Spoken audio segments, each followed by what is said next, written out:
가만히 있어 보세요. 이거 바르면 더 잘 들어가요. 그녀의 부드러운 손놀림에 저는 그대로 다리에 힘이 풀렸습니다. 그녀가 잘 짜는 것은 참기름뿐만이 아니었습니다. 구독 버튼을 눌러주시면 매주 놀랍고 감동적인 현실 속 숨은 이야기들을 들려드립니다. 오늘의 이야기 시작합니다. 벌써 이 시장에서 정육점을 연 지도 20년이 넘었네요. 저는 박동수라고 합니다. 평범한 60대 초반 남자입니다. 5년 전엔 아내랑 갈라섰고요. 성격이 안 맞았어요. 아니, 맞추려는 노력을 제가 안 했던 건지도 모르겠네요. 그냥 그렇게 말없이 멀어지다 보니 어느새 남남이 되더라고요. 그 후로는 장사 말고는 딱히 삶에 특별할 것도 없었죠. 매일 아침 7시에 문 열고 저녁 8시에 닫고 식사는 시장 반대편 순댓국집에서 자주 사 먹고 휴무일에도 늘 시장 근처에서 서성이고 그게 제 일상이었어요. 고누타지몬까지는요. 그날은 평소보다 좀 늦게 문을 열었습니다. 전날 고기 손질하다가 팔을 좀 삐끗했거든요. 천천히 셔터를 올리고 뒷정리하려고 나왔는데 시장 끝 골목에 새로 생긴 가게 하나가 눈에 띄더라고요. 간판도 아직 반짝거렸고 가게 유리창 안쪽에 연한 분홍빛 앞치마를 두른 여자가 서 있었어요. 처음 보는 얼굴이었어요. 명옥 참기름 방앗간. 오랜만에 드는 예스런 상호에 저도 모르게 발길이 멈췄습니다. 방앗간이라지만 안은 제법 깔끔하고 단정했어요. 기계는 새 것 같았고 참기름 냄새 대신 꽃향기가 먼저 풍겼죠. 그 여사장 혼자서 유리병을 닫고 있었는데 참 이상하게도요. 그 얼굴에 묻어있는 뭐랄까 고요한 의로움 같은 게 자꾸 눈에 밟혔습니다. 그녀도 저를 봤던 것 같아요. 고개를 살짝 돌렸는데 눈이 마주쳤죠. 서로 가볍게 인사했는데 그 미소가 또 묘하게 오래 남더라고요. 예쁘다. 그런 감정보단 마음 한켠을 툭 건드리는 듯한 잊고 지냈던 감정이 올라오는 기분이었달까요? 근데요, 그날 이후 이상하게 자꾸 생각나더라니까요. 장각에 들어와 고기 썰다 말고 문득 그 얼굴이 떠올랐고 저녁에 혼자 밥 먹으며 생각났고 심지어 다음 날엔 참기름 냄새만 맡아도 그 사람이 떠오르더라고요. 참 묘한 사람이네 그런 생각을 하게 만든 첫사람이었습니다. 그날부턴 하루에 한 번은 꼭 그 골목 끝으로 눈이 가곤 했어요. 그리고 며칠 지나지 않아 시장 안 여기저기에서 그 여사장 꽤 곱게 생겼더라 혼자라던데 나이에 비해 예쁘고 느낌 있어 이런 소문이 돌리 시작했죠. 남 얘기하듯 들었지만 속으로는 좀 묘했어요.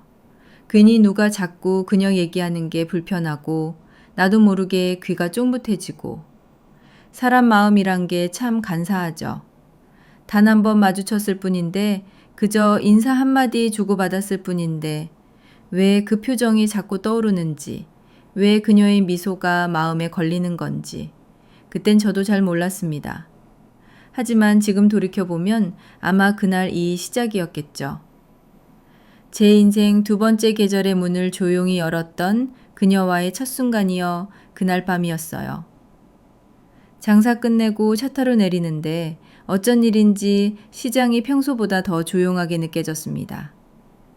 가로등 불빛만 겨우 비추는 골목 끝 그 참기름 가게 앞도 어둡긴 마찬가지였지만 그녀가 닫은 유리문 너머 가지런히 정리된 병들과 책상 위에 놓인 조그만 국화 한 송이 괜히 눈길이 오래 머물더라고요.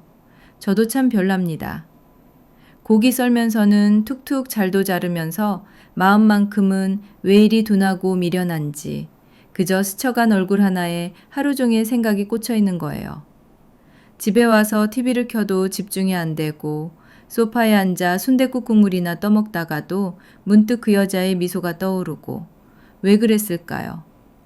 한참을 그렇게 앉아 있다가 가게 쪽으로 다시 나가볼까? 괜히 무슨 핑계를 댈까? 참기름 하나 살까? 별별 생각이 다 들었죠.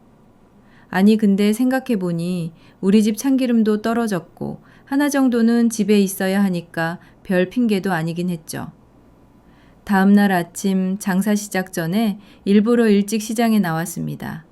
그냥 그 골목을 지나가는데 그 여사장이 가게 문을 닫고 나오는 거예요. 앞치마 대신 얌전한 연회색 가디건 차림이었죠. 고개를 살짝 숙이며 인사를 건넸습니다. 좋은 아침입니다. 그녀가 웃으며 말했어요. 정육점 사장님이시죠? 고기 아주 신선하다고 들었어요. 참 이상하죠? 그 한마디에 기분이 괜히 좋아지더라고요. 어깨가 으쓱해지고 괜히 칼도 더 번쩍번쩍 닫고 싶어지고. 저희 참기름도 괜찮습니다. 시간 되실 때 한번 들러. 그녀가 그렇게 말하고 지나갔는데 그 목소리가 하루 종일 머릿속을 맴돌았어요. 잔잔한 호수처럼 맑고 조용한 목소리. 그날 저녁 시장 골목을 정리하다가 다른 상인들이 모여 얘기하는 걸 들었어요. 참기름 여사장 말이야. 혼자 살면서도 매일 저렇게 깔끔하게 꾸미고 나오더라. 보통 여자가 아니야. 아이고, 눈웃음만 딱 봐도 장난 아니더만. 저는 모른 척 했습니다. 근데 그 안에 섞여 있는 살짝 비꼬는 듯한 말투. 그게 마음에 걸렸습니다. 왜 사람들은 누군가를 있는 그대로 보기보다 자기들 멋대로 평가하고 함부로 말하는 걸까요? 그녀가 누군가에게 웃었다고 해서 그게 다 마음 준 건 아닐 텐데. 혼자서 살아간다고 해서 뭐 특별한 사양이 없을 리도 없을 텐데. 그때부터였던 것 같습니다. 소문이 커지기 시작한 게 그땐 그냥 예쁘다더라, 분위기 있다더라 하던 말들이 점점 누구랑 잤다더라, 말만 잘하면 넘어온다더라, 남자 밝히던데 이런 식으로 바뀌어 갔죠. 전 그걸 들으면서도 차마 믿고 싶지 않았습니다. 그녀가 그런 사람일 리 없다는 어떤 확신 같은 게 생겼거든요. 아니 어쩌면 제가 믿고 싶었던 걸지도 모르겠습니다. 그냥 한번 마음을 내주고 싶은 사람이 오랜만에 나타난 것 뿐이었는지도요. 하지만 그 소문은 곧 이 시장 전체를 휘감기 시작했고 저는 그 와중에도 그 여사장의 얼굴을 생각하며 조용히 참기름을 사러 갈 핑계를 찾고 있었습니다. 그게 그녀와의 인연이 본격적으로 시작되기 전 제 마음속에 긴 예고편 같은 시간이었죠. 사람 마음이란 게요, 별거 아닌 말에도 흔들릴 때가 있더라고요. 진심인지 거짓인지도 모르는 말인데 그 한마디가 머릿속을 계속 맴도는 거죠. 그녀를 처음 보고 난 후 시장 안 분위기가 조금씩 달라졌습니다. 가게로 향하던 발길이 자꾸만 참기름집 앞에서 멈춰서 남자 사장들은 괜히 이유도 없이 그 앞을 서성이고 어떤 이들은 기름이 필요하지도 않은데 들어가서 말도 붙이고 농담도 던지고 그럴 때마다 그녀는 웃으며 받아주더군요. 예의 있게 적당히 선을 지키면서 그게 보기 좋았어요. 흔들리지 않은 눈빛이, 단정한 말투가 괜히 제 마음까지 편안해졌습니다. 하지만 그런 날들이 길게 가진 못했어요. 어느 날 고기 다듬던 제 귀에 이런 말이 들려왔습니다. 야, 들었어? 철물점 최 사장이랑 참기름집 여사장 둘이 요즘 사이 좋대. 진짜 최 사장 유부남 아니야? 그럼 그 여자는 뭐야? 바람 피는 거야? 칼을 쥔 제 손이 잠시 멈췄습니다. 순간 심장이 쿵 내려앉는 느낌이었어요. 뭔가 잘못 들은 건가 싶어서 모른 척하고 고개를 숙였지만 뒤이어 들려온 말들은 더 노골적이었죠. 내가 봤다니까. 참기름 가게 뒤쪽 골목에서 둘이 얘기하던 거 엄청 가까웠어. 에이, 뻥치지 마. 그 여자 그렇게 안 봤는데. 그러게 조신한 척 하더니 별 수 있나? 혼자 사는 여자가 다 그렇지 뭐. 그 순간 고기 썰던 칼보다 사람 말이 더 날카롭게 느껴졌습니다. 어디까지가 사실이고 어디서부터 뻥인지 그런 건 중요하지 않은 모양이더라고요. 그저 누가 말했느냐, 그 말이 얼마나 재미있느냐, 그게 전부인 듯 했습니다. 저는 아무 말도 못했습니다. 괜히 나섰다가 이상한 오해라도 살까 싶었죠. 하지만 속은 끓고 있었어요. 그 여사장이 그런 식으로 말해줄 사람이 아니라는 걸 저는 뭔가 모르게 확신하고 있었거든요.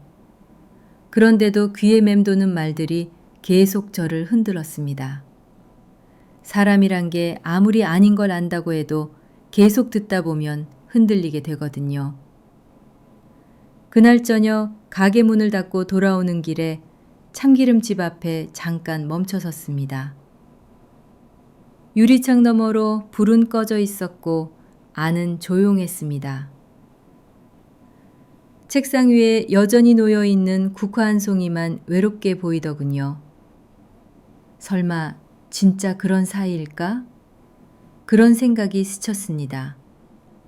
그리고는 금세 아니야, 아닐 거야. 고개를 저었죠. 하지만 그 밤 집에 돌아와 TV를 켜도 웃긴 예능도 드라마도 아무 소용이 없었습니다. 그녀가 자꾸만 떠올랐거든요. 그러고 보면 사람에 대한 믿음이라는 것도 참 이상해요. 한번 느껴진 따뜻함은 웬만한 말로는 깨지지 않거든요. 그녀가 처음 건넨 인사, 처음 마주쳤던 그 눈빛, 그날의 고요한 미소. 그 모든 게 그 어떤 소문보다 더 분명하게 제 마음에 남아 있었습니다. 그래서 결국 제가 다시 그 참기름 가게로 갔던 겁니다. 참기름이 필요해서가 아니라 그저 그 사람의 진짜 얼굴을 보고 싶어서요. 다음 날 아침 시장 문을 연 시간은 평소보다도 더 일렀습니다. 밤새 뒤척이다 겨우 잠들었고 새벽 5시쯤엔 결국 자리에서 일어나 버렸죠. 속이 뒤숭숭했어요. 왜 그 여자의 이야기가 이렇게 마음에 남는 건지, 왜 남들 말 한마디에 이렇게 흔들리는 건지 스스로도 잘 모르겠더군요. 아니 어쩌면 알고 있었는지도 모르죠. 그녀를 믿고 싶은 마음, 아니 그냥 보고 싶다는 마음이 속에서 자꾸 올라왔던 겁니다. 그냥 참기름 하나 사러 가는 것 뿐이잖아. 내가 뭐 나쁜 생각이 있어서 가는 것도 아니고 별의별 말로 스스로를 정당화하며 오전 9시가 되길 기다렸습니다. 그리고 가게 문을 살짝 밀고 들어갔죠. 작은 종소리가 울리며 문이 열리자 그녀가 고개를 들었습니다. 아, 어서 오세요. 늘 그렇듯 조용하고 다정한 목소리, 그리고 잊지 않고 웃는 미소. 저는 괜히 쑥스럽게 머리를 긁적이며 말했습니다. 참기름 좀 보려고요. 집에 다 떨어져서. 네, 오늘 막잔 신선한 참기름 있어요. 한 병 보여드릴게요. 그녀가 조심스럽게 병을 들고 오더군요. 맑고 노란빛의 기름이 병 속에서 부드럽게 움직이고 있었어요. 뚜껑을 열고 시향을 권하길래 살짝 코를 갖다 댔습니다. 그 향이 참 묘했어요. 고소하면서도 깊고 무엇보다 정직한 냄새였습니다. 정말 고소하네요. 제가 말하자 그녀가 조금 웃으며 말했죠. 깨를 고르는데도 정성이 필요해요. 요즘은 다들 기계로만 뚝딱 해버리는데 저는 직접 씻고 말리고 볶고 하나하나 손으로 해요. 그 말에 고개가 절로 끄떡해졌습니다. 어쩐지 이 여자가 참기름 냄새만큼이나 진실된 사람이구나 싶었죠. 요즘 손님 많으시죠? 제가 조심스레 물었습니다. 그녀는 살짝 고개를 젓다군요. 글쎄요. 사람들이 참기름 사러 오는 건지 그냥 구경 오시는 건지 잘 모르겠어요. 그 말에 묘하게 가슴이 콕 찔렸습니다. 저도 모르는 소문이 많아서 그런 건가 봐요. 그녀가 말끝을 흐리며 병마개를 다시 닫았습니다. 하지만 표정은 담담했어요. 억울하다거나 속상해하는 모습은 아니었죠. 그저 조금 피곤해 보일 뿐. 그래서 저도 무심한 척 말했습니다. 사람들 입은 참 빠르고 귀는 얇아서 말이죠. 다들 자신들이 말하고 싶은 대로 말하고 듣고 싶은 대로 듣는 것 같아요. 그녀가 저를 바라보았습니다. 짧은 정적 속에 무언가 전해지는 느낌이 있었어요. 간사해요. 그렇게 말씀해주는 분 처음이었거든요. 그 말에 저도 모르게 입가가 살짝 올라갔습니다. 저희 어머니가 그러셨어요. 참기름은 사람 손이 많이 가지만 그럴수록 더 좋은 기름이 나온다고요. 그녀가 고개를 끄덕이며 말했어요. 네, 맞아요. 사람도 마찬가지죠. 마음이 많이 간 사람일수록 더 좋은 사람이 되더라고요. 그 말을 듣는 순간 저는 확신했습니다.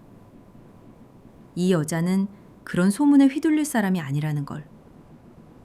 그 어떤 말보다도 이 조용한 진심 하나가 제 마음을 붙들어 매더군요.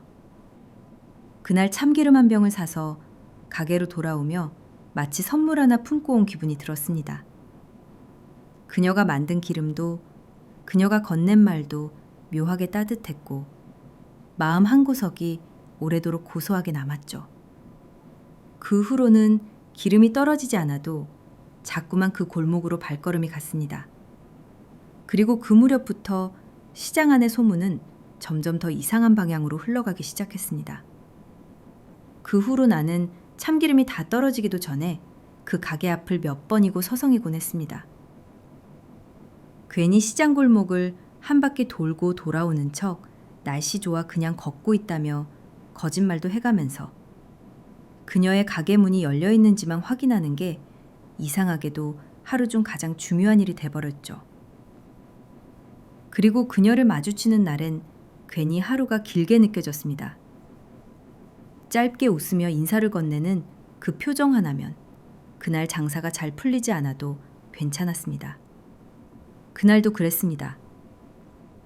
비가 잔잔히 내리던 늦은 오후. 고기 손질을 마치고 평소보다 조금 일찍 정리를 하고는 우산도 없이 가게 문을 나섰습니다. 참기름 한 병은 아직 남아 있었지만 그냥 얼굴 한번 보고 싶다는 마음에 다시 그 골목 끝을 향해 걸어갔죠. 그런데 오늘따라 가게 불이 꺼져 있더군요. 문도 굳게 닫혀 있고 유리창 안쪽엔 아무도 보이지 않았습니다. 그 조용하던 가게에서 참기름병이 굴러가는 소리 하나 안 들리는 게 그렇게 허전할 줄은 몰랐습니다. 그 자리를 한참 바라보다 어깨를 축 늘어뜨리고 돌아서는 순간 뒤에서 이런 말이 들려왔습니다. 그 여사장, 요즘 아예 밤엔 안 나와. 가게 문 닫고 남자 손님이랑 다른 거 하러 간다던데. 또 다른 목소리가 툭 치고 들어왔죠. 그래, 나도 들었어. 얼마 전에도 철물점 최 사장이 그 여사장이랑 모텔방 잡고 제대로 놀았다더만. 말끝마다 묘한 뉘앙스가 묻어 있었습니다. 그저 사실 확인도 하지 않은 말들을 마음대로 내뱉으며 오해와 비아냥이 섞인 말들. 나는 일부러 못 들은 척 걸음을 빨리 했지만 속에서는 뭔가가 부글부글 끓어올랐습니다. 사람들이 누군가를 함부로 단정 지을 땐 그 사람의 말은 듣지 않더라고요. 오히려 본인이 상상한 이야기 안에서 그 사람을 가두고 마는 거죠. 아무도 그 여자의 말을 듣지 않았습니다. 그저 그럴 수도 있겠다는 표정으로 에이, 뭐 진짜 그런 거 아닐까 하며 조용한 가게를 기웃거릴 뿐이었죠.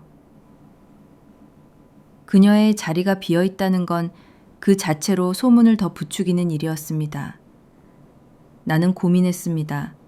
과연 내가 나서도 될 일인가? 그냥 이렇게 멀리서 아무 일도 없던 척 그저 지나가기만 해도 되는 걸까? 하지만 그녀의 가게 문이 닫혀 있는 모습을 그날 하루 종일 마음에서 지울 수 없었습니다. 그 자리는 그저 가게 하나가 비었다는 게 아니라 마음 한구석이 텅 비어버린 기분이었거든요. 그리고 그날 밤 잠을 이루지 못한 채 불 꺼진 방 안에서 나는 다시 그 여자의 미소를 떠올렸습니다. 짧았지만 따뜻했던 대화, 참기름병을 손에 들고 조심스럽게 설명하던 그녀의 손짓, 그리고 그 모든 걸 참아가며 조용히 견디던 눈빛. 그 사람은 그럴 사람이 아닙니다. 그걸 누군가에게 말하고 싶었습니다. 하지만 아직은 말할 자격이 없다고 느껴졌죠. 그래서 다음날 나는 다시 그 골목 끝으로 향하기로 했습니다. 아무 일도 아닌 척 그녀의 문이 열리길 기다려 보기로요. 그녀의 가게 문은 그날도 열리지 않았습니다. 이틀, 3일. 그러다 일주일이 지나도록 그 문은 굳게 닫혀 있었죠.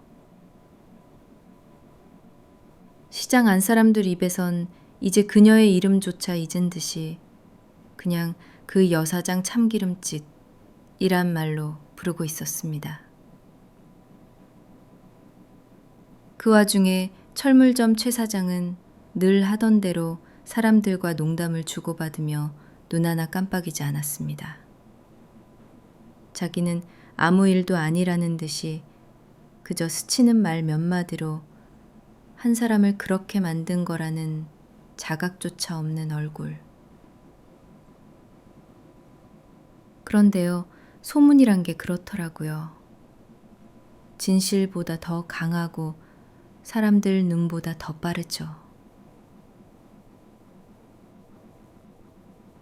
어느 날 오후 시장 안 오체구가 평상에 앉아 콩국수 한 그릇을 들고 있는데 순댓국집 사장 김 여사가 와서 툭 말을 꺼냈습니다. 동수씨, 참기름집 여사장 말이야. 저는 고개를 슬쩍 돌렸습니다. 예감이 좋지 않았죠. 있잖아, 들은 얘긴데 그 사람이 최 사장한테 먼저 들이댔다더라. 밤마다 둘이서 손잡고 참기름 가게에서 나오는 걸 사람들이 봤대. 국수면이 입에 들어가는지도 몰랐습니다. 그 말이 얼마나 허무 맹랑한지 나는 알고 있었습니다. 그녀는 항상 정리정돈을 깔끔히 해놓고 퇴근 시간도 정확했고 말 한마디도 예의를 잃지 않던 사람이었습니다. 하지만 지금 그녀는 입을 다물고 있었고 그 틈을 타 사람들은 자기들만의 이야기를 지어내고 있었습니다. 무언가 부당하다는 감정이 속에서 터질 듯이 끓었지만 그 자리에서 반박을 할 수는 없었습니다. 시장이라는 곳은 생계로 이어진 좁은 공동체이고 그 안에서 한마디를 잘못하면 그 사람의 장사는 끝나는 곳이니까요. 저도 그게 무서웠던 겁니다. 괜히 나섰다가 괜한 오해라도 사면 그녀가 더 곤란해질까봐 아니면 나조차도 똑같은 시선을 받을까봐. 그렇게 며칠이 지나고 문이 열리지 않던 가게 앞에 갑자기 왁자지껄한 소리가 들리던 날이 있었습니다. 장사 준비를 하던 내 귀에 여성의 고성이 들렸습니다. 당신이 우리 남편을 유혹했다며? 사람 말이 다 똑같아 그 눈웃음으로 유혹했다며? 여기 시장에 소문 다 났어, 다. 나는 깜짝 놀라 칼을 내려놓고 가게를 나섰습니다. 사람들이 하나둘 모여들고 있었고 그 중심엔 그동안 보이지 않던 참기름 여사장이 가만히 서 있었습니다. 그리고 그녀의 머리채를 한 여자가 쥐고 흔들고 있었죠. 철물점 최 사장의 아내였습니다. 그녀는 욕설을 내뱉고 여사장은 아무 말도 하지 않고 그저 고개를 푹 숙이고 있었습니다. 사람들 눈이 그녀에게 꽂혀 있었어요. 그때 내 발이 먼저 움직였습니다. 나는 그들 사이를 비집고 들어가 철물점 아내의 손을 붙잡았습니다. 이러지 마세요 한 사람 말만 듣고 이러는 건 너무한 겁니다. 그녀가 흥분한 채로 나를 밀치며 외쳤습니다. 당신이 뭘 알아? 우리 남편이 자기 꼬셨대. 잠자리까지 갔다고 떠들고 다니는데 그게 다 헛소문이라는 거야. 다 들었는데 다. 그 순간 그 말이 어떤 파장을 낳았는지 시장 사람들은 모두 듣고 있었습니다. 그 자리에 있던 모든 이들이 같은 표정을 지었습니다. 믿는 듯, 믿고 싶지 않은 듯 하지만 확신하지는 못하는 그런 표정. 여사장은 말없이 고개를 들지 않았고 나는 그 자리에 서서 그녀의 어깨를 바라보았습니다. 그 여린 어깨가 아주 조용히 떨리고 있었죠. 그날 밤 그녀는 시장에서 사라졌습니다. 가게불도 꺼졌고 유리창 앙구커 한 송이도 사라졌고 시장 안은 다시 조용해졌지만 나는 단 한순간도 그 여자의 얼굴을 잊을 수 없었습니다. 그녀는 왜 아무 말도 하지 않았을까? 왜 그렇게 조용히 견디기만 했을까? 그 질문이 밤마다 내 귓가를 맴돌았습니다. 그날 이후 참기름찐 여사장은 시장에서 보이지 않았습니다. 사람들은 처음엔 궁금해했지만 곧 다른 이야기로 관심을 돌렸고 며칠이 지나자 그녀의 이름은 아예 시장 대화에서 빠지게 되었죠. 그런데 저는 이상하게 잊을 수가 없었습니다. 비 내리는 날이면 더더욱 그랬어요.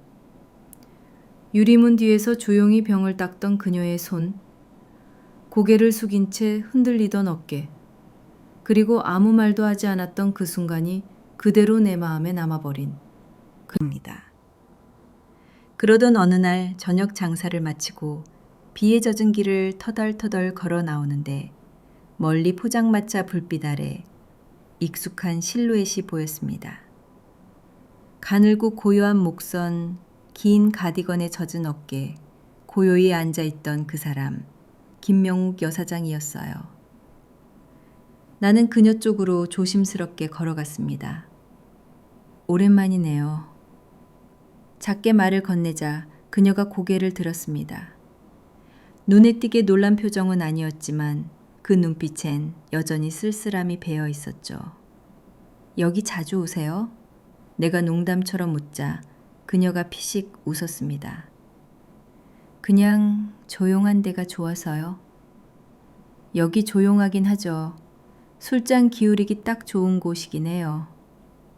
그 말에 그녀는 말없이 앞에 놓인 소주잔을 바라봤습니다.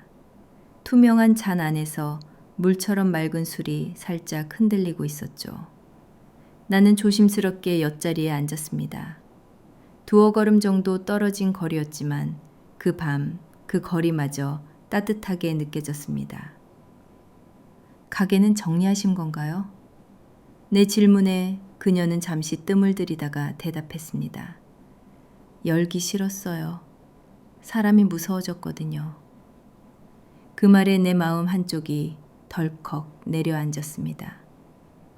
그녀는 술잔을 조용히 들었다가 입에 대지도 않고 다시 내려놓더군요.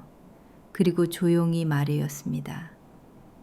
그날 아무 말도 못한 거 지금도 가끔 후회돼요. 왜 말 안 하셨어요? 내가 그렇게 묻자 그녀는 허공을 바라보며 말했습니다. 말해봤자 믿지 않더라고요.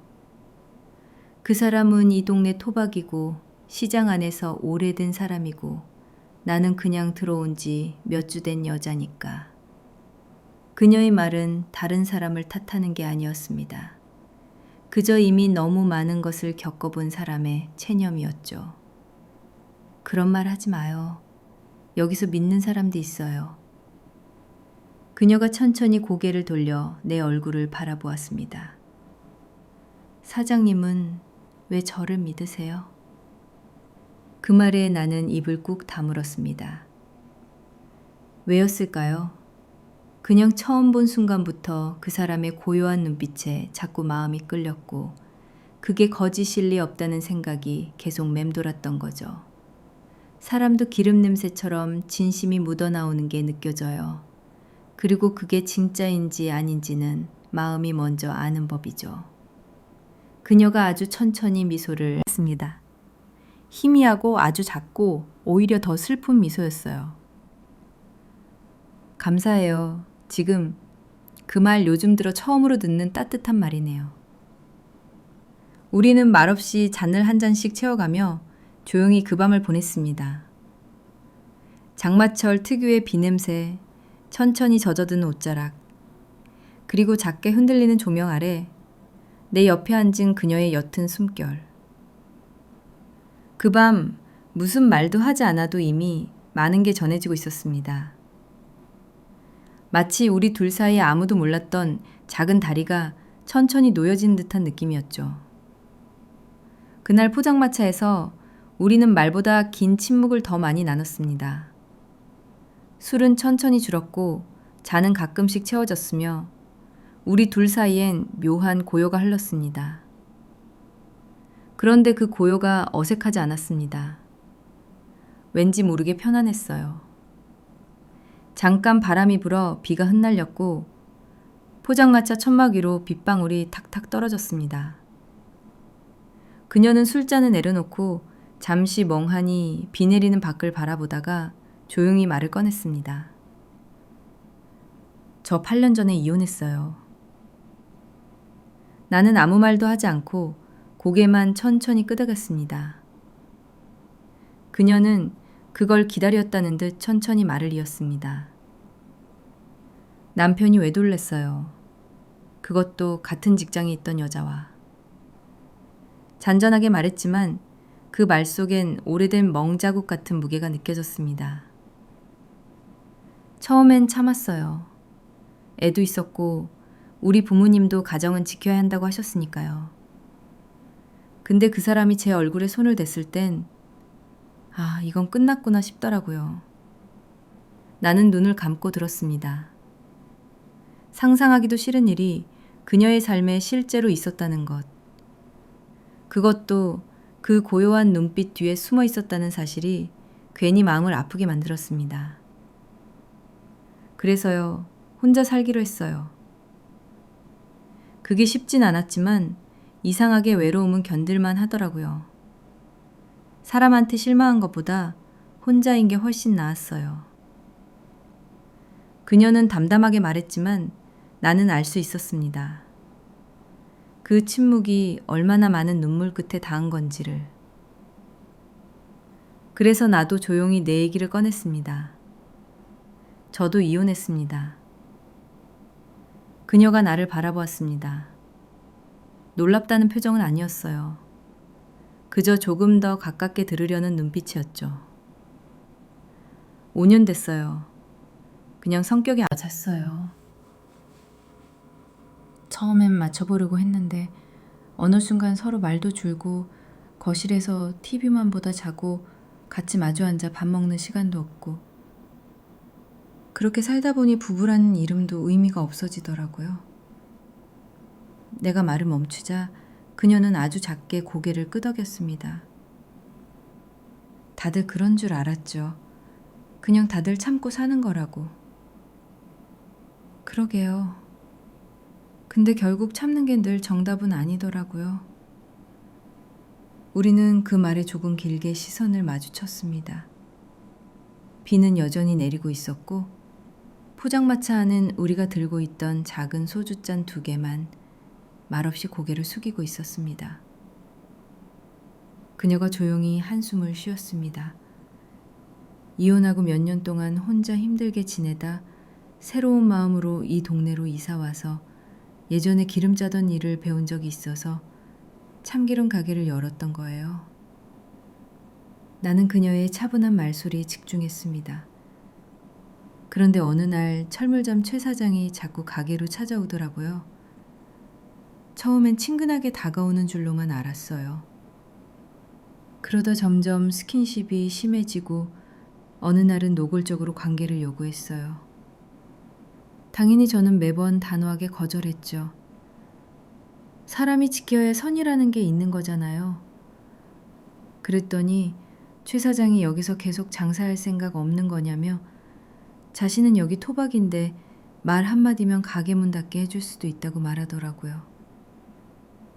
그리고 난 뒤에 저에 대한 이상한 소문이 시장에 퍼져나갔어요. 그 이후로 가게 앞에 남자 손님들이 자꾸 기웃거리고 밤에 가게 문을 닫는데 숨어 있다가 갑자기 나타나는 남자 손님도 있었고요.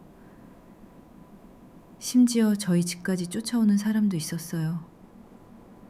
제가 혼자 살아서 남자만 보면 환장하고 쉽게 잠자리 해준다는 소문만 듣고 저를 찾아오는 남자 손님들이 매일 있었어요. 저는 말없이 술 한 잔을 넘겼습니다. 사실 이번 일 겪으면서 정말 무서웠어요. 그 소문이 사람이란 걸 얼마나 망가뜨리는지를 처음 알았어요. 사람이 아니고 그쪽이 너무 견디신 거예요. 근데도 그 와중에 믿지 않는 사람도 있어요 라고 말해주는 게 그게 그렇게 큰 위로가 될 줄은 몰랐어요. 그녀가 그렇게 말하며 조용히 나를 보았습니다. 사장님, 말이에요. 그날 그 손 붙잡아줘서 정말 고마웠어요. 나는 아무 대답도 하지 못했습니다. 다만 그녀의 말이 그날 밤에 모든 빗소리를 다 잊게 만들 만큼 따뜻했기에 그저 고개를 숙인 채 소주잔에 술을 따랐습니다. 비는 조금 더 굵어졌고 천막 사이로 빗줄기가 흘러내렸습니다. 우리의 침묵도 점점 깊어졌습니다. 그 속엔 동정도 후회도 없었습니다. 오직 서로의 상처를 처음으로 꺼내놓았다는 안도, 그 한 가지 감정만이 조용히 자리 잡고 있었습니다. 그날 밤 비는 쉽게 그칠 기미가 없었습니다. 우리는 잔을 다 비우고도 그 자리를 떠날 생각을 못하고 있었습니다.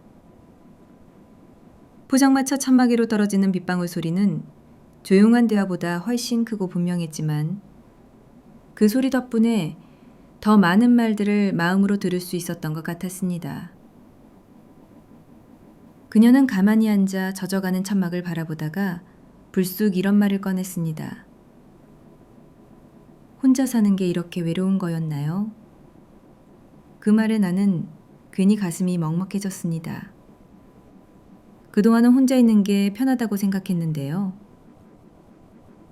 요즘은 그냥 누가 곁에만 있어줬으면 좋겠어요.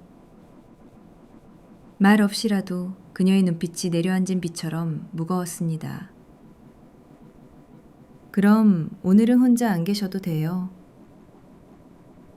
그 말은 준비된 대사도 아니었고 생각하고 말한 것도 아니었습니다.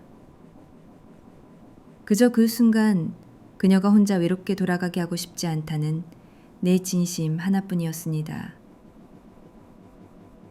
그녀는 그 말을 듣고 고개를 천천히 돌려 저를 바라보았습니다. 놀라거나 당황한 눈빛은 아니었고 그저 조심스레 아주 천천히 마음의 문을 여는 듯한 눈빛이었죠.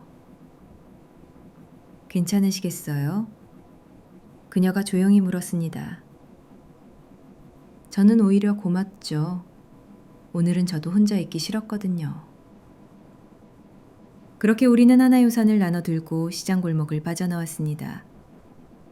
비는 여전히 쏟아지고 있었고 신발 속은 이미 흠뻑 젖어 있었지만 우리는 한마디 불평도 하지 않았습니다. 그저 나란히 걷는 그 순간이 낯설고도 따뜻했죠. 내 집은 시장에서 멀지 않았습니다. 작고 오래된 2층 빌라, 1층에 자리한 방 2칸짜리 집. 아내와 살던 시절 그대로 놓여있는 것들도 많았지만 5년 동안 그저 지레 버텨낸 공간이기도 했죠. 현관문을 열자 그녀는 신발을 벗으며 잠시 주변을 둘러보았습니다. 집 참 조용하네요. 예. 그래서 TV 소리라도 켜둬야 덜 허전하더라고요. 나는 부엌으로 가서 뜨거운 물을 끓였습니다. 그녀는 거실에 놓인 작은 소파에 조용히 앉았고 젖은 외투를 살짝 접어 다리 위에 올려놓았습니다. 감기 드시겠어요? 담요 좀 드릴게요. 작은 회색 담요를 건네자 그녀는 고맙다고 말하며 살짝 미소 지었습니다. 그 순간 나는 문득 이런 생각이 들었습니다. 아, 이 사람 누구에게도 기대지 못한 채 참 오래 버텨왔구나. 물이 끓고 찻잔에 보리차를 따르며 나는 조심스레 물었습니다. 혹시 불편하지 않으세요? 그녀는 차를 한 모금 마시고 고개를 가로젓더군요. 이상하게 편하네요. 오늘은 마음이 조금 찰 것 같아요. 그 말에 나도 따뜻한 보리차를 입에 머금었습니다. 쓴맛도 단맛도 아닌 그저 뜨겁고 따뜻한 기운이 가슴속까지 내려앉는 듯했죠. 그녀는 소파에 기대어 창밖을 바라봤습니다. 비는 여전히 내리고 있었고 창문엔 물방울이 길게 흐르고 있었습니다. 그녀의 옆모습이 이상하게도 고요하고 아름다웠습니다. 무언가를 애써 참지 않는 얼굴, 누군가를 기다리지 않는 눈동자. 그 순간 나는 문득 그녀의 손등 위에 자신도 모르게 시선을 얹고 있더군요. 가늘고 조용한 그 손 위에 살짝 내 손을 올려보려다 말고 나는 다시 찻잔을 들었습니다. 아직은 이르다. 이 사람은 아직 너무 오래 상처받아 왔으니까. 그 밤 우리는 많은 말을 하지 않았지만 그 어떤 대화보다 서로를 많이 들여다본 시간이었습니다. 그리고 그 시간이 내게는 참 오래 기다렸던 다정한 시작처럼 느껴졌습니다. 그 밤 우리는 마주 앉아 뜨겁지도 차갑지도 않은 보리차를 마셨습니다. TV는 꺼져 있었고 라디오도 틀지 않았고 그저 창밖에 떨어지는 빗소리만이 우리 사이를 가만히 메워주고 있었습니다. 그녀는 담요를 덮고 소파에 기대 살짝 숨을 고르듯 눈을 감았다 떴고 나는 그녀를 바라보면서 말없이 찻잔을 두 손에 감싸주었습니다. 조용한 집안, 세상의 소음은 모두 멀어졌고 남은 건 오직 이 밤과 그녀였습니다. 잠시 후 그녀가 작게 입을 열었습니다. 사람 마음이 이렇게 흔들릴 수도 있나 봐요. 나는 찻잔을 내려놓고 조심스럽게 그녀를 바라봤습니다. 이렇게 누군가와 조용히 앉아 있으니까 괜히 눈물이 나려고 해요.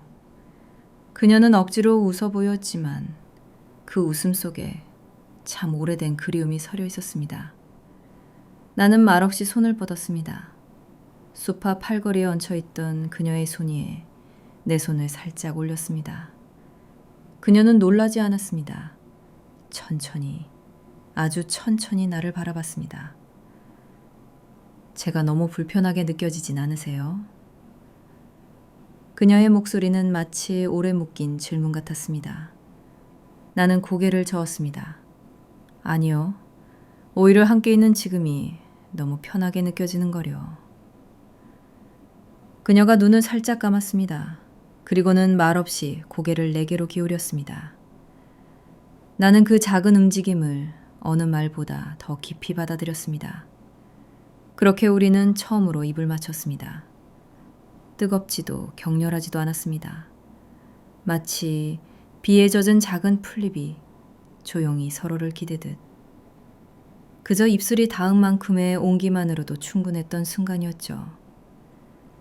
입맞춤이 끝났을 때 나는 그녀의 이마에 짧은 입맞춤을 하나 더 남겼습니다. 그녀는 말없이 고개를 숙였고 나는 천천히 그녀의 손을 감싸주었습니다. 시간은 더디게 흘렀고 창밖의 비는 아직 그칠 줄 몰랐습니다. 그녀가 말했습니다. 지금 이 밤이 너무 짧진 않았으면 좋겠어요. 나는 작게 대답했습니다. 지나가긴 하겠죠. 하지만 그 끝에 남는 게 우리 둘일 거라는 건 확실합니다. 그녀가 나를 바라보며 웃었습니다. 이번엔 진짜 웃음이었습니다. 처음 봤을 때보다 더 따뜻하고 처음 인사할 때보다 훨씬 부드러운 한 사람의 마음이 열리는 순간이었죠. 그 방 우리는 함께 있었습니다. 무언가를 감추지 않고 무엇을 애써 설명하지도 않고 그저 서로의 숨결 안에서 오래 묵은 외로움을 감싸 안았습니다. 아무도 모르게, 아무도 방해하지 않은 시간 속에서 우리는 처음으로 다시 살아있다는 감정을 느꼈습니다. 그리고 그 새벽, 비는 조용히 그쳤습니다. 하지만 우리 마음에 남은 따뜻한 물기는 한동안 마르지 않을 것 같았습니다. 다음 날 아침, 나는 평소보다 조금 더 일찍 시장에 나왔습니다. 하루가 달라진 건 아니었지만 내 마음은 분명 전날 밤과는 다른 하루를 준비하고 있었죠. 정육점 셔터를 올리며 먼저 참기름집이 있는 골목을 향해 눈을 돌렸습니다. 그리고 나는 아주 조용히 미소를 지었습니다. 가게 불이 켜져 있었습니다. 그리고 그 안에 앞치마를 두르고 병을 닦는 익숙한 그녀의 모습이 있었습니다. 김명옥 여사장. 그녀는 돌아왔습니다. 나는 가게 안고기들을 정리하면서도 틈날 때마다 슬쩍슬쩍 그 골목을 바라보게 되더군요. 그녀는 여느 날처럼 병을 정리하고 기계를 닦고 천천히 가게를 정리하며 말없이 하루를 열고 있었습니다. 그 손끝이 어찌나 단정한지 그 모습 하나만으로도 그녀가 다시 살아가는구나 싶었습니다. 아침 손님들이 들어오기 시작했고 나는 정육점 앞에 고기 간판을 내걸고 있었는데 맞은편 생선가게 사장 박 여사가 툭 말을 건넸습니다. 야, 참기름집 다시 문 열었네? 나는 모른 척 간판에 먼지를 닦으며 대답했습니다. 그렇네요. 그동안 좀 쉬셨나 봐요. 에이, 쉬긴 뭘 쉬어. 그 일이 쓴 뒤로 부끄러워서 못 나오다가 먹고는 살아야 되니까 이제라도 나온 거지 뭐. 근데도 저렇게 멀쩡하게 나오네. 대단하긴 하다. 그 말 끝엔 분명히 그녀에 대해 단 한 가지도 제대로 알지 못하는 눈빛이 담겨 있었습니다. 나는 가만히 있다가 천천히 말을 보탰습니다. 사람이 무너지기 쉬워 보여도 사실은 가장 단단한 사람일 수도 있죠. 저렇게 다시 나올 수 있다는 게 아무나 할 수 있는 일은 아니잖아요. 박 여사가 말없이 나를 쳐다보다 고개를 툭 돌리며 생선 상자 뚜껑을 닫았습니다. 그날 시장은 아주 조용했습니다. 누군가는 눈으로 그녀를 쫓았고 누군가는 말없이 지나쳤습니다. 하지만 그녀는 단 한 번도 고개를 숙이지 않았습니다. 모든 손님에게 똑같이 정중한 인사를 했고 기름을 따를 때에도 그 깊은 손끝의 집중은 흔들림이 없었습니다. 점심 무렵 나는 뜨끈한 뼈국을 한 냄비 끓이고 그릇에 한 그릇 가득 담아 참기름 가게로 향했습니다. 식사하셨어요? 그녀가 나를 보고 살짝 놀란 저공도 웃으며 고개를 저었습니다. 아니요, 바빠서 아직 못했어요. 나는 가게 안 작은 의자에 그릇을 내려놓으며 말했습니다. 그럼 이거 드세요.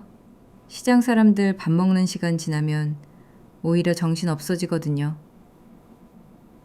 그녀는 미소를 지으며 손을 닦고 조심스레 그릇을 받아들었습니다. 정말 감사해요. 이렇게 따뜻한 국물 참 오랜만이네요. 그녀는 국을 한 숟갈 뜨고는 작게 숨을 내쉬었습니다. 그 모습이 아무 말보다 더 마음에 와닿았습니다. 그녀가 다시 자리를 잡을 수 있도록 그 자리를 아무도 흔들지 않도록 내가 옆에 있어야겠다.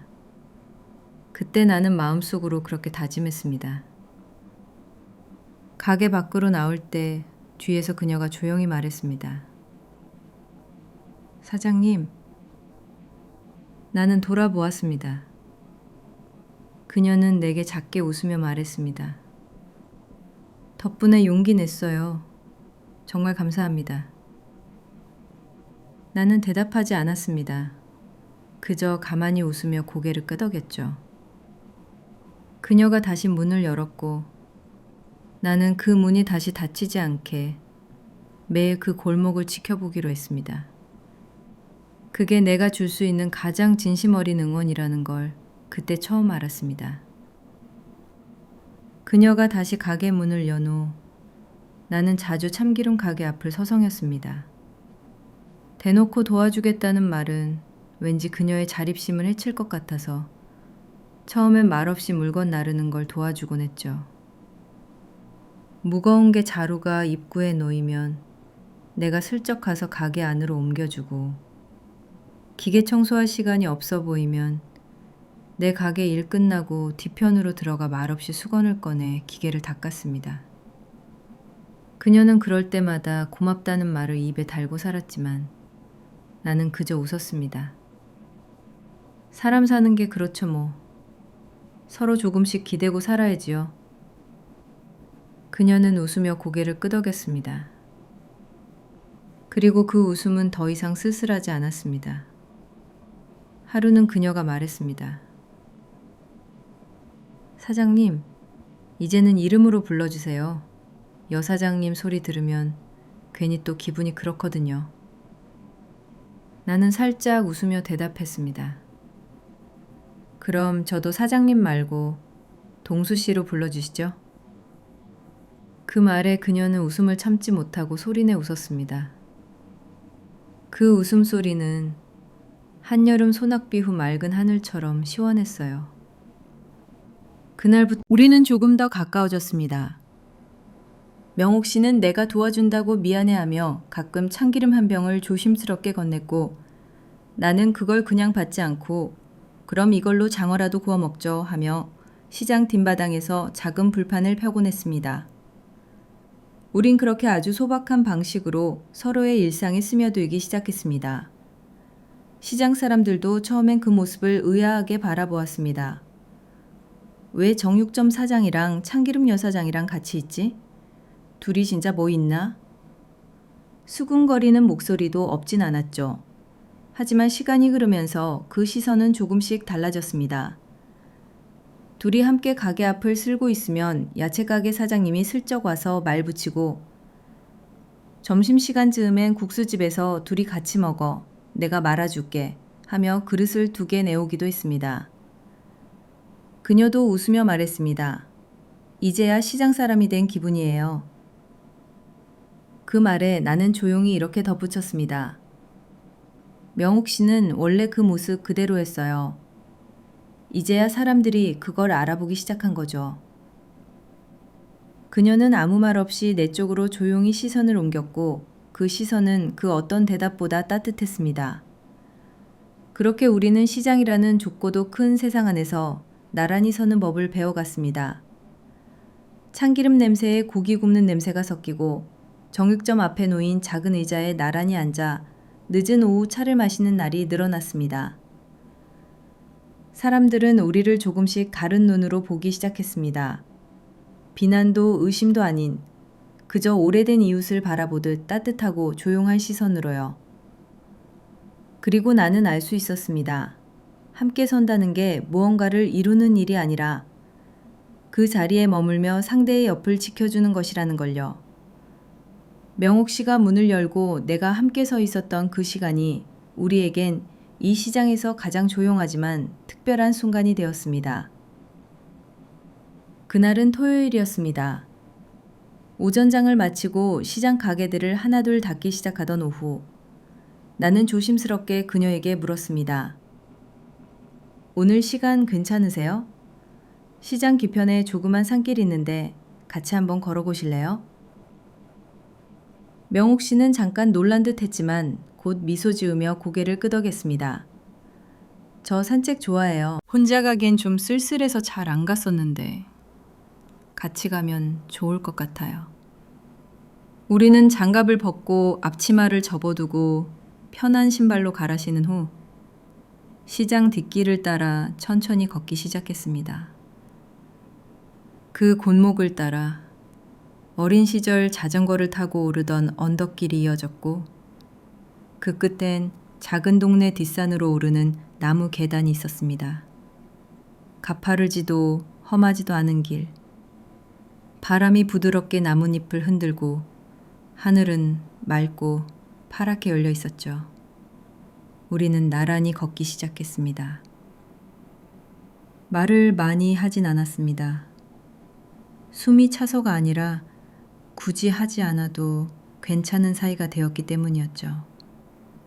중간쯤 올라왔을 때 작은 평상 하나가 보였습니다. 나는 손수건으로 이마를 닦고 작게 웃으며 말했습니다. 저기 앉아서 잠깐 쉬었다 갈까요? 명옥 씨는 조용히 고개를 끄덕이고 나란히 앉았습니다. 멀리 아래로는 시장의 지붕들이 작게 보였고 그 위로 구름이 천천히 흘러가고 있었습니다. 그녀가 먼저 말을 꺼냈습니다. 시장이라는 곳 참 이상하죠. 복잡거리면서도 사람이 없는 어느 순간은 세상에서 제일 조용한 곳이 되기도 하고. 나는 천천히 대답했습니다. 맞아요. 오히려 그런 데서 진짜 내 편 하나 있으면 그게 제일 큰 위안이죠. 그녀가 나를 바라보았습니다.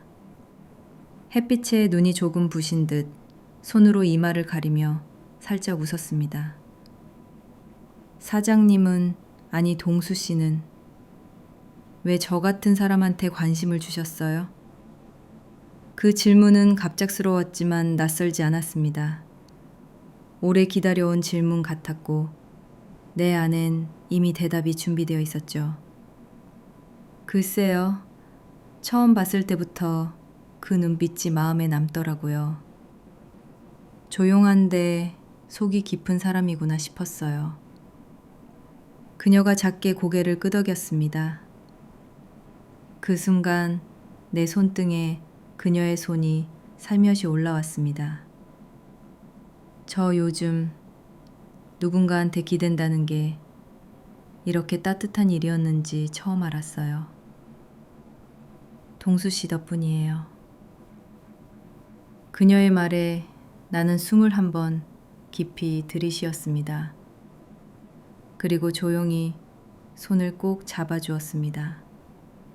그 순간 멀리서 아이들 웃음소리가 들려왔고 산 아래 바람이 나뭇잎을 한 줄기 밀고 지나갔습니다.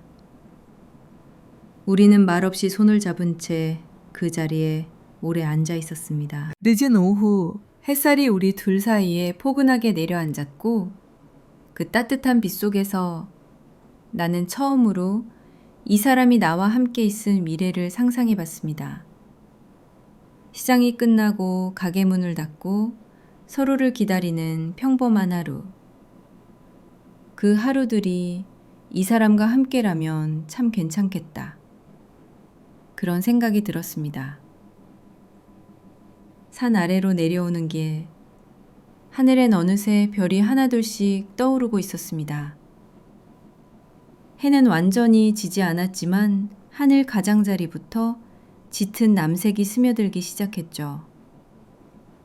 작은 바람이 나뭇잎을 스치고 벌레오름이 어둠을 먼저 지나갔습니다.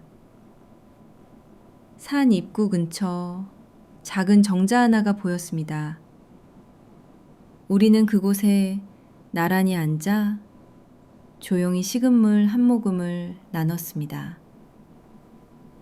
명옥 씨가 말했습니다. 이 시간 참 좋네요.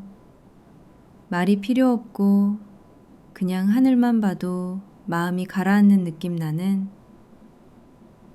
그녀가 바라보는 하늘 끝을 함께 올려다봤습니다. 별 하나가 유난히 밝게 빛나고 있었죠. 저 별은 어디서든 보이네요.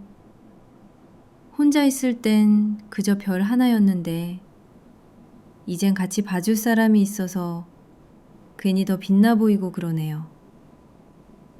그녀의 목소리가 조금 떨렸습니다. 나는 조용히 그녀의 손을 다시 잡았습니다. 명옥 씨, 그녀가 고개를 돌려 나를 바라봤습니다. 나는 천천히 말을 이었습니다. 우리 서로의 하루 끝에 같이 있을 수 있으면 좋겠어요. 그 말에 그녀의 눈빛이 흔들렸습니다. 하지만 그건 거절이 아니라 마음이 움직이는 흔들림이었습니다. 같이 있을 수 있을까요? 그녀가 작게 물었습니다. 천천히 지금처럼 시장에서 일 마치고 가끔 같이 산책하고 밥도 같이 먹고 말없이 옆에 있어주고 그렇게요. 나는 그녀의 대답을 기다리지 않았습니다. 그저 조용히 그녀의 어깨를 감쌌고 그녀는 말없이 내 어깨에 머리를 기댔습니다. 밤바람이 살짝 차가워졌지만 우리는 움직이지 않았습니다. 그 순간 세상이 조용해진 것 같았습니다. 오직 별빛만이 우리를 비추고 있었죠. 그녀가 아주 낮은 목소리로 말했습니다. 사람을 믿는다는 게 이렇게 조용하고 따뜻한 거였네요. 동수 씨, 저 겁 많고 상처도 많아요. 그런 저 괜찮으세요? 나는 짧게 대답했습니다.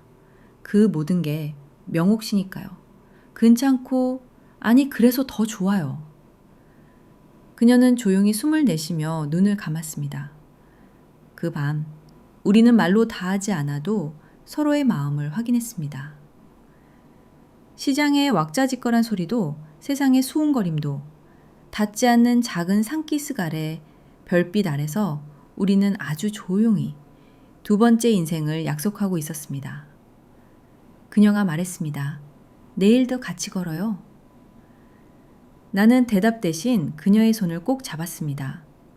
그 손 안에 이제는 떨림 대신 따뜻한 온기만이 남아 있었습니다. 가을이 오면 시장은 조금씩 느려집니다. 여름의 땀 냄새는 사라지고 계절이 바뀌는 그 미묘한 바람 속에 사람들 발걸음도 조용해지죠. 나는 그 변화가 좋았습니다. 물에 있는 배추 냄새, 밤마다 내려앉는 쌀쌀한 기운, 그리고 무엇보다 명옥 씨가 스카프를 둘렀을 때 살짝 붉어진 뺨이 참 예뻐 보이더라고요. 우리는 변함없이 장사를 하고 점심에 국수 한 그릇은 나눠 먹고 오후엔 시장 골목 끝 벤치에 나란히 앉아 따뜻한 차를 마시곤 했습니다. 그런 평범한 날들이 조금씩 내 마음을 부추기기 시작했죠. 이 사람과 지금보다 더 조용하고 평온한 삶을 함께하면 어떨까? 어느 날 시장 근처 마을로 나란히 걷던 오후 길가에 감나무에서 주황색 열매가 주렁주렁 익어가던 그 길목에서 나는 말을 꺼냈습니다. 명옥 씨. 그녀는 감이 달린 나뭇가지를 바라보다 내 쪽으로 시선을 돌렸습니다. 혹시 시장 말고 조금 더 조용한 동네에서 살아볼 생각은 없으세요? 그녀는 잠시 멈칫하더니 웃으며 말했습니다. 가게 그만두라는 말씀이세요? 나는 고개를 저으며 덧붙였습니다. 아니요. 참기름이 어디서든 필요하듯이 명옥 씨도 어디서든 필요한 사람이니까요. 그냥 이젠 누가 뭐라고 하든 안 들리는 그런 조용한 마을에서 우리 둘이 함께 살면 어떨까 싶어서요. 그녀는 말없이 나를 바라보았습니다. 가을 햇살이 그녀의 눈동자 위에 조용히 내려앉고 그 시선 안에 고마움과 놀람과 약간의 망설임이 동시에 담겨 있었습니다. 동수 씨는 지금 삶이 싫으세요? 그 질문은 모리달 계절 의외였습니다. 하지만 나는 천천히 고개를 저었습니다. 아니요. 지금도 좋습니다.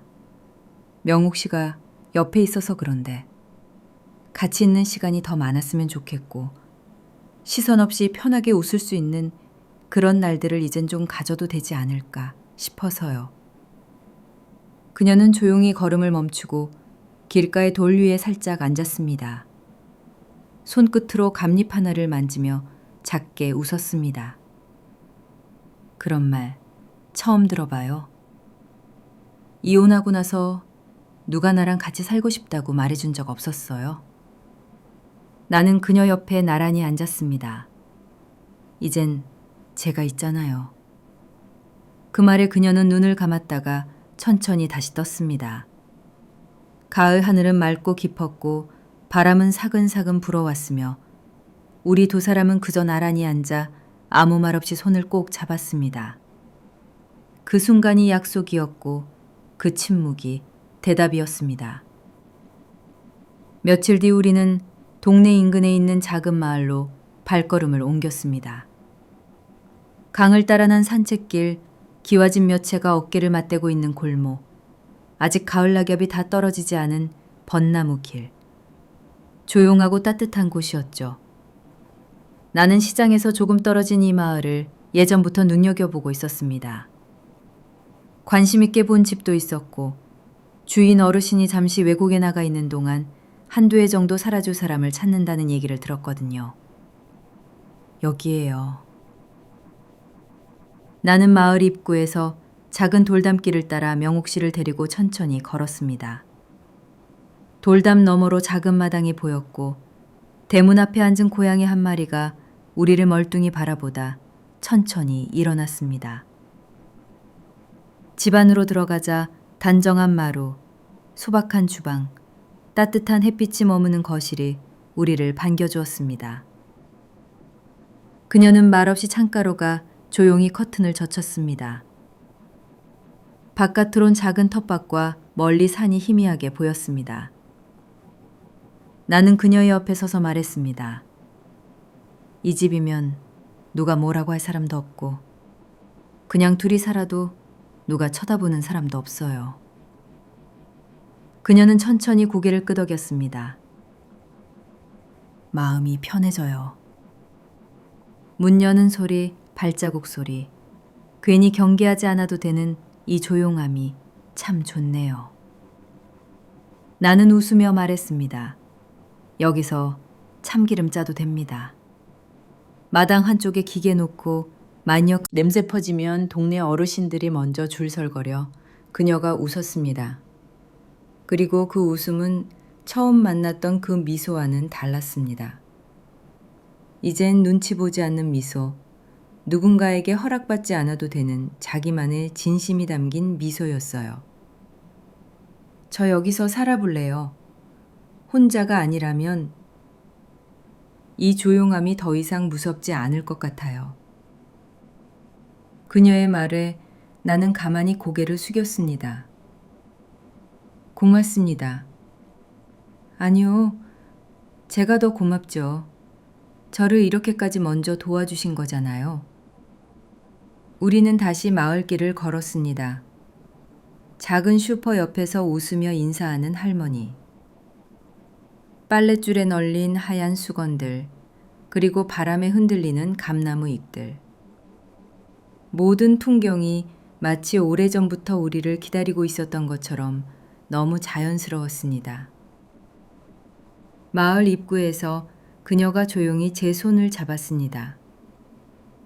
동수 씨, 네. 이젠 사는 게 무섭지 않아요? 나는 작게 웃으며 대답했습니다. 이제부터는 늘 곁에서 함께하며 무서울 일 없게 해드릴게요. 그녀는 고개를 끄덕였고 그 순간 가을 햇살이 우리 사이로 내려앉았습니다. 그 따뜻한 빛 속에서 나는 마음속으로 조용히 이렇게 다짐했습니다. 이 사람과 내 남은 시간들을 소란하지 않게 조용히 하지만 진심으로 함께하자. 사람들이 말하더군요. 중년의 사랑은 뜨겁기보단 따뜻해야 한다고요. 이젠 가슴이 뛰는 일보다 마음이 놓이는 일이 더 중요해진 나이니까요. 우리가 함께 살기 시작한 것도 정확히 그런 느낌이었습니다. 누구에게 알리지도 않았고 어떤 의식도 없었지만 서로의 삶에 조용히 들어와 함께 서게 된 거죠. 일주일에 한 번 토요일 오전엔 시장에 같이 갑니다. 나는 고기 코너에서 내가 좋아하는 갈비살을 고르고 명옥 씨는 야채 가게에서 호박과 양파, 부추를 담습니다. 두 손엔 각자 들고 있지만 가끔 손등이 닿으면 서로 아무렇지도 않게 눈을 마주치고 짧게 웃죠. 장을 보고 집에 돌아오면 나는 고기 손질을 하고 그녀는 양념을 만듭니다. 집안은 고소한 참기름 냄새와 기분 좋은 부침 냄새가 함께 어울립니다. 점심은 언제나 작은 마당에서 먹습니다. 오래된 나무 의자에 나란히 앉아 반찬 몇 가지, 따끈한 밥 한 그릇. 동수 씨 파전 좀 더 드릴까요? 그럼요. 명옥 씨 파전은 묻지도 따지지도 않고 추가합니다. 서로를 부르는 호칭이 익숙해진 지 오래하지만 그 이름 하나만으로도 마음이 따뜻해졌습니다.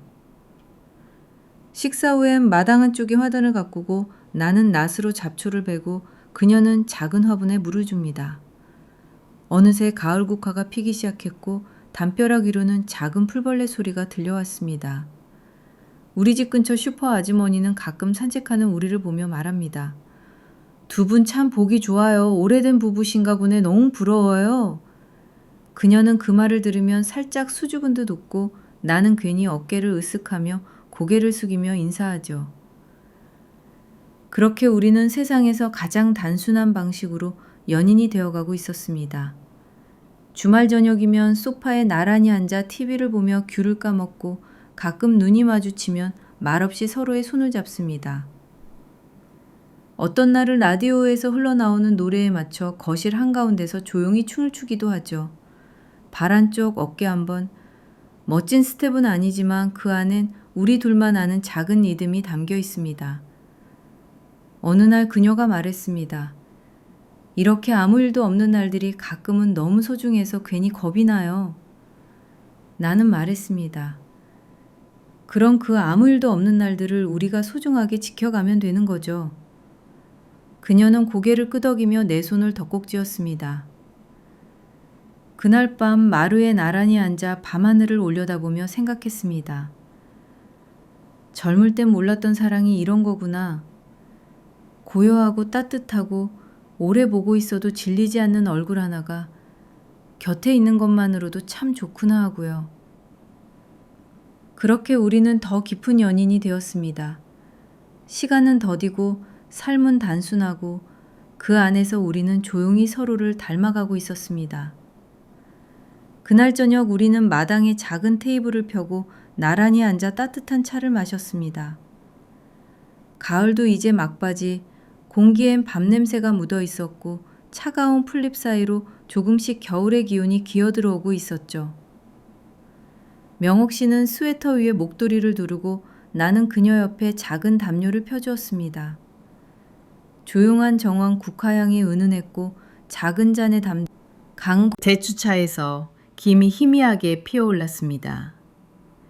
올해는 유난히 시간이 빠른 것 같아요. 그녀가 말했습니다. 그러게요. 여름 지나고 나니까 어느새 가을이 다 흘러가 버렸네요. 그녀는 찻잔을 들고 작게 입김을 불며 말했습니다. 이 집 처음 들어왔을 땐 설레기보다 낯설었는데 지금은 정말 소중한 제 보금자리가 된 것 같아요. 나는 그녀를 바라보며 말했습니다. 저한텐 명옥 씨가 함께 있다는 것만으로도 소중한 공간입니다. 그녀는 작게 웃었습니다. 그 웃음은 조용하지만 오래 남는 미소였습니다. 한참을 말없이 찻잔을 나누던 중 나는 슬쩍 물었습니다. 앞으로 어떻게 살고 싶으세요? 그녀가 내 쪽을 바라보았습니다. 지금처럼요. 크게 바라는 건 없어요. 다만 지금처럼 이대로만 오래 갔으면 해요. 나는 그녀의 손등 위에 자연스럽게 내 손을 얹었습니다. 저도요. 조용히 다투지 않고 하루 끝에 서로 얼굴만 봐도 마음이 놓이는 그런 삶을 살고 싶어요. 그녀는 고개를 끄덕이며 작게 대답했습니다. 이젠 그게 가장 큰 행복인 것 같아요. 작은 바람이 정원을 스쳐 지나갔고 국화잎이 바닥에 사뿐히 내려앉았습니다. 나는 그 잎 하나를 주워 그녀의 찻잔 옆에 조심스레 놓았습니다. 우리 겨울엔 감기 안 걸리고 봄엔 다시 함께 걷고 여름엔 마당에 텐트라도 치고 가을엔 국화 피면 여기 또 앉자고요. 그녀가 웃으며 말했습니다. 그럼 그렇게 사계절을 같이 살면 그 다음에도 또 함께 하겠네요. 나는 찬찬히 고개를 끄덕였습니다. 그 다음에도 그 다음에도 매 순간 끝이 아니라 함께하는 시작이죠. 그녀는 잔을 들고 내게 건넸습니다. 그럼 우리의 시작을 위해 한 잔 해요. 나는 잔을 받아들며 말했습니다. 늦은 만큼 더 오래 갑시다. 잔을 맞댄 소리는 아주 작았지만 그 소리엔 우리가 함께 살기로 한 조용한 약속이 담겨 있었습니다. 그날 저녁 우리는 정원에서 서로의 손을 놓지 않았습니다. 별이 하나둘 뜨기 시작했고 그 별빛 아래 우리의 마당에도 조용히 불이 켜졌습니다. 늦가을의 오후는 늘 짧고 늘 황금빛입니다. 그날도 그랬습니다. 우리는 마당에 놓인 나무 벤치에 조용히 나란히 앉아 있었습니다. 햇살이 느리게 기울고 있었고 차 한 잔은 식어가고 있었지만 우리는 움직이지 않았습니다. 그녀는 가을 스웨터를 입고 나는 얇은 담요를 무릎에 덮은 채 그녀의 옆에 앉아 있었습니다. 명옥 씨가 먼저 입을 열었습니다. 처음엔 이런 날이 올 거라고 상상도 못했어요. 시장 끝 골목에서 누가 나한테 말도 없이 참기름 사준 사람이 그게 사랑의 시작일 줄은 나도 함께 웃었습니다. 그땐 저도 몰랐어요. 참기름 한 병이 이렇게 오래가는 인연을 만들 줄은. 그녀는 손등이로 햇빛을 받으며 천천히 말을 이었습니다. 이따금씩 생각해요. 내가 조금만 더 일찍 마음을 열었더라면 우리 더 오래 함께 할 수 있었을까? 하고 나는 고개를 저었습니다. 아니요. 우린 딱 지금이라서 가능한 사람들이에요. 지금이라서 가능한? 나는 그녀를 바라보며 말했습니다.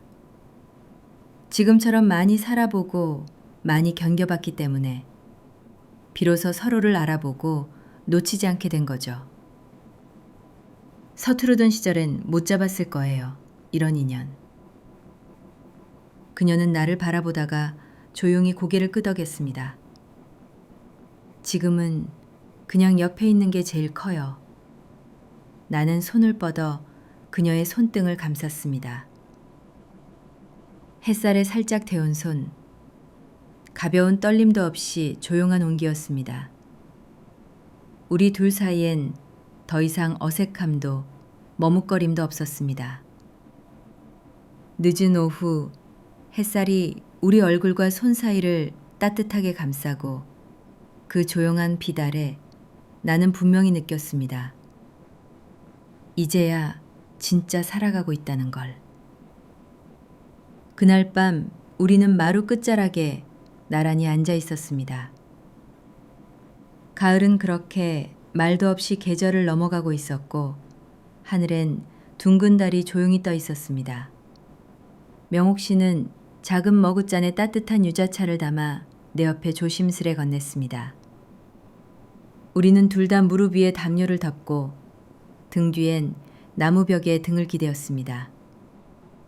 마당의 풀들은 하루 동안에 숨을 고르듯 조용했고 멀리 산 중턱 어귀에서 작은 바람소리만이 들려왔습니다. 달빛은 차분했고 세상의 소음도 이 순간만큼은 닿지 않았습니다. 우리는 그렇게 말없이 밤하늘을 오래 올려다보았습니다. 달빛은 변함없이 부드러웠고 그 빛은 우리 둘 사이를 천천히 감싸 안았습니다. 그 순간 나는 생각했습니다. 살아오며 놓쳤던 것들, 돌아보지 못했던 마음들, 혼자서만 감당하려 했던 시간들, 그 모든 걸 지나 지금 이 사람과 이 자리에 함께 있다는 것이 얼마나 큰 축복인가. 명옥 씨가 고개를 기대며 속삭였습니다. 지금까지 살아온 날보다 앞으로 함께할 날이 더 짧겠지만 그래도 괜찮죠? 나는 그녀의 어깨 위에 조심스럽게 손을 얹으며 말했습니다. 괜찮아요. 늦게 피는 꽃이 더 진한 향을 남긴다잖아요. 우리 인생도 그래요. 늦었지만 그래서 더 깊고 그래서 더 오래 남을 거예요. 그녀는 눈을 감고 작게 숨을 내쉬었습니다. 그 밤 우리는 마루에 나란히 앉아 늦은 인생의 시작을 조용히 축복했습니다. 그 어떤 의식도 없이, 그 어떤 약속도 없이 그저 함께 있다는 사실 하나만으로 달빛 아래 우리 둘의 그림자가